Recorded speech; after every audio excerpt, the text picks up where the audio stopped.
പ്രശസ്ത സംഗീത സംവിധായകൻ എം.ജി. രാധാകൃഷ്ണന്റെ 85ാമത് ജന്മവാർഷികത്തോടനുബന്ധിച്ച് നടന്ന ഘനശ്യാമ സന്ധ്യ പരിപാടി.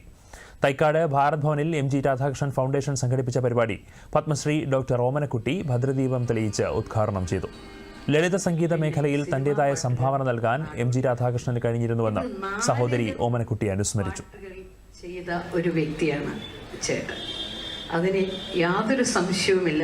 അതിൻ്റെ ഓരോ സംഗീത ശാഖയ്ക്കും അതിൻ്റെതായിട്ടുള്ള അതിർവരമ്പുകളുണ്ട്.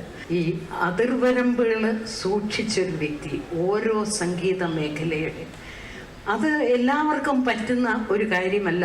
പീലിത്തിളക്കവും കോലക്കുഴൽ പാട്ടും അമ്പാടിപ്പൈക്കളും എവിടെ, ക്രൂരനിഷാദ ശരം കൊണ്ടു നീറുമി നെഞ്ചിലെന്നാത്മ പ്രണാമം. നമ്മുടെയൊക്കെ മനസ്സുകളിൽ എത്രയെത്ര പാട്ടുകളാണ് ഇങ്ങനെ ആകാശവാണിയിലൂടെ ലളിതഗാനത്തിലൂടെ ഇങ്ങനെ അലയടിച്ച് കടന്നുപോയത്. കാലം എത്ര കഴിഞ്ഞാലും 1000 പക്ഷികൾ പാറിപ്പറന്നാലും ആകാശം ഒന്ന് തന്നെയൊക്കെ നമുക്ക് എങ്ങനെയാണ് മറക്കാൻ കഴിയുക?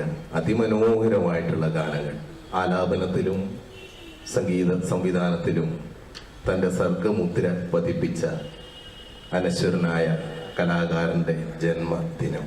ഘനശ്യാമ